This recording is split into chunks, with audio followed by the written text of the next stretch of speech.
Agent కూడా అంటే cinema ఒక ప్యాషనేటెడ్గా కనిపిస్తుంది సినిమా అంతా, కానీ జనాల్లోకి రీచ్ అవ్వలేదు అది సినిమా. జనాల్లోకి రీచ్ అయిందండి, నెగిటివ్గా రీచ్ అయింది.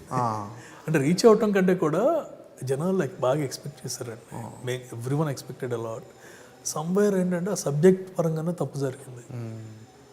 అంటే దాన్ని జనాలకి కథ ముందు చెప్పకపోవటం కూడా ఒక అంటే ఇలాంటి కథ అదే తప్పండి. కథే we could not do it properly అనే ఫీలింగ్ ఉంది. కొంచెం బాగా చేసుకున్నట్టయితే ఇంకా బెటర్గా ఉండేదేమో. That's a big regret for me always. కొంచెం నేను కష్టపడాల్సింది కష్టపడలేదు అనేది.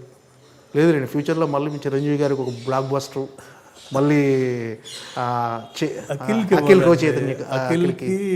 ఎందుకంటే ఇప్పుడు చిరంజీవి గారితో అంటే ఆయనకున్న హిట్లతో అదే అదే అదొకటి ఉంటుంది. సినిమా రిలీజ్ అవగానే ఫస్ట్ కాల్ చేసి ఆయన ఇమీడియట్ ఎప్పుడైనా సరే రెడీ టైం స్టోరీ తీసుకురమ్మన్నారు. కానీ మనకు కరెక్ట్గా ఏంటంటే అన్నారని చెప్పి నెక్స్ట్ డే వెళ్ళిపోలేదు కదా. అండ్ అఖిల్తో ఏంటంటే I took it as a responsibility. అంటే గ్యారంటీగా ఒక రేంజ్, అందుకని బడ్జెట్ అని ఎవడు మాట్లాడినా సరే మీకేం తెలుసురా బాబు అని అంటుండే. హిట్ పడిందంటే మనం నెక్స్ట్ స్టేజ్లో ఉంటాం. సో ఈ నెంబర్లన్నీ మనం లెక్కేసుకోక్కర్లేదు. Which even now I believe అఖిల్కి రేపు పడబోయే హిట్ 100 కోట్లు టచ్ అవ్వడం చాలా తేలికండి. అది రావాలి. అది ఏజెంట్ అవుతుంది అనుకున్నాను, అది అవ్వట్లేదు అంతే.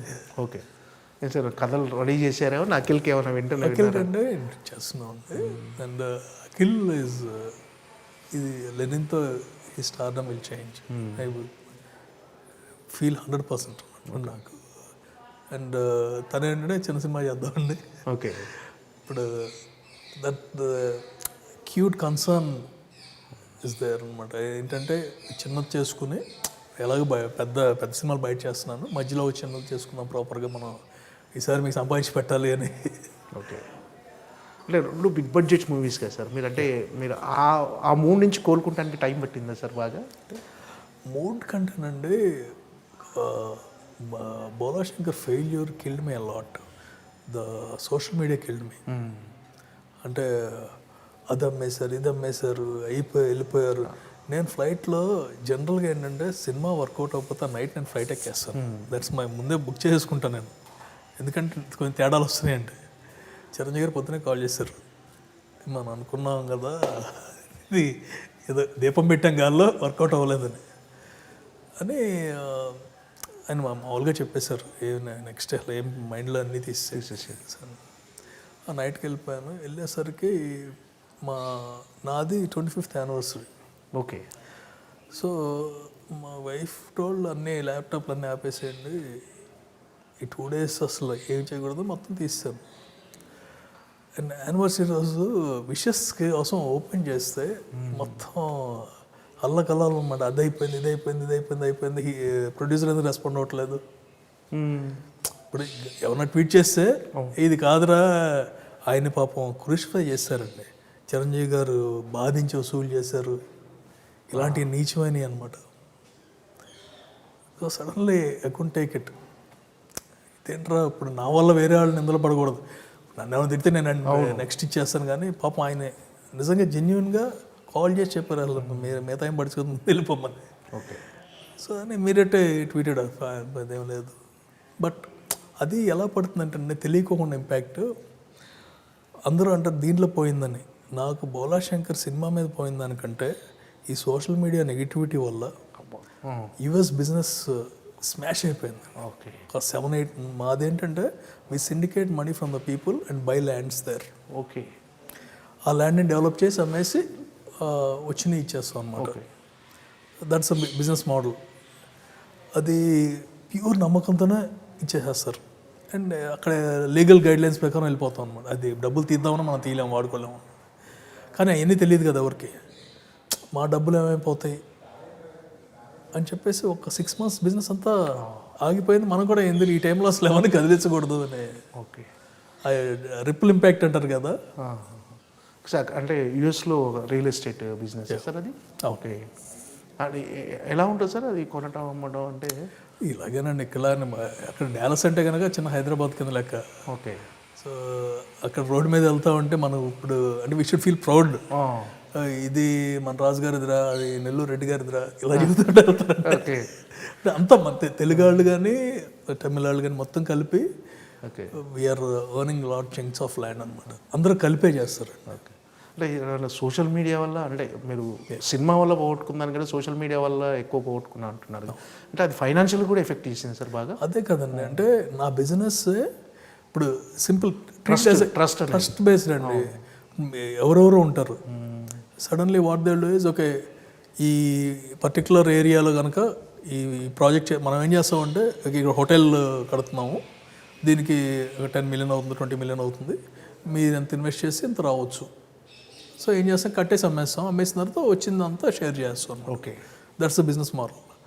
దీంట్లో ఏంటి, మామూలుగా అయితే ఆలోచించరు కదా, వీళ్ళు లాస్లో ఉన్నారు, కడితే కనుక ఆ సినిమాకి వెళ్ళిపోతున్నాం, అలాంటివన్నీ వస్తాయండి. ఓకే అండ్ పర్ఫెక్ట్గా అంత ముందు వరకు 5 years పాటు మన రిటర్న్ అడిగిన వాళ్ళందరూ కూడా అడగటం ఏం చేస్తారు.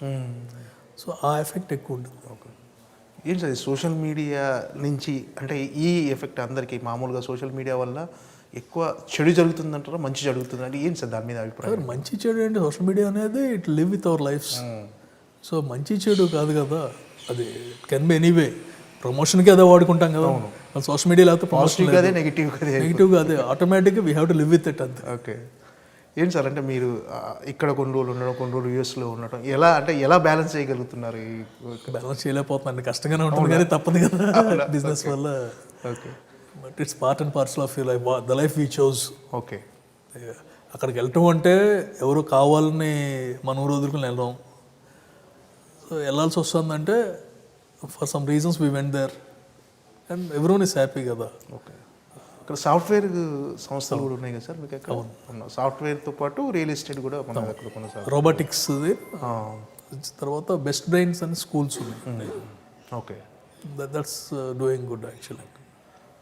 అంటే కసిగా అంటే మళ్ళీ సినిమా అంటే ప్యాషనేటెడ్ ఉండటం వల్లే ఖచ్చితంగా సినిమా అనేది కంటిన్యూ చేయడం జరుగుతుంది సార్? కంటిన్యూ కాదండి, అంటే నాకు బ్రేక్ ఎందుకు వేయాలి అనేది ఉంటుంది. అండ్ నిజంగా ఒక సర్లే నీకెవరు తర్వాత బ్రేక్ వేస్తే బాగుండేది అనిపిస్తుంది ఇప్పుడు కూడా. హిట్ తర్వాత వెళ్ళిపోయాడని బాలశంకర్ సార్ నేను బ్రేక్ వేయకూడదండి. వేయకూడదు ఇన్ సెన్స్ ఒక ఫెయిల్యూర్తో ఎంత కష్టపడి ఫెయిల్యూర్తో బయటకు వెళ్ళాల్సిన పని లేదు కదా. అండ్ ఇంకోటి ఇక్కడ there several employees who are there, company నమ్ముకున్న వాళ్ళు 15 సంవత్సరాలు మట్టి ఉన్నారు. అవును సడన్గా వాళ్ళని 15 సంవత్సరాలు మీరు లేరు, నేను రేపు నుంచి చేయనంటే ముందు వాళ్ళకి షాక్ అయిపోతారు. ఎందుకు సార్ సర్లే నీకేమో తర్వాత ఎందుకు బ్రేక్ వేద్దాం అనుకున్నారు అసలు? వాటి అనుకోలేదండి, అంటే యూఎస్ వెళ్ళిపోయాను, బ్రేక్ ఇద్దాం అనుకోలేదు. యూఎస్ వెళ్ళిపోయాను కాబట్టి ఈజీగా ఉండేది. ఒక హిట్ తర్వాత నేను కామ్గా నేను చేయనంటే బాగానే ఉండేది. బట్ ఫ్లాప్ తర్వాత నేను చేయనంటే ఫ్లాప్ వల్ల నేను చేయలేను అనుకుంటారు కదా. దానికి ఫ్లాప్ కంటే కూడా నాకు ఆ ఫ్లాప్ వల్ల కానీ నష్టం చాలా ఎక్కువ. సార్ రియల్గా అంటే ఈ సోషల్ మీడియాలో వచ్చిన ఈ గాసిప్స్ కానీ ఇవన్నీ పక్కన పెడితే రియల్గా ఆ బోలాశంకర్ టైంలో చిరంజీవి గారి దగ్గర నుంచి వచ్చిన మీకు సపోర్ట్, ఫైనాన్షియల్ సపోర్ట్ కానీ నెక్స్ట్ అఖిల్ దగ్గర నుంచి మీకు సపోర్ట్ ఒకసారి ఏంటి సార్ ఎలాంటి సపోర్ట్ లభించింది మీకు వాళ్ళ దగ్గర నుంచి? Akhil did not take a Penney for the movie sir.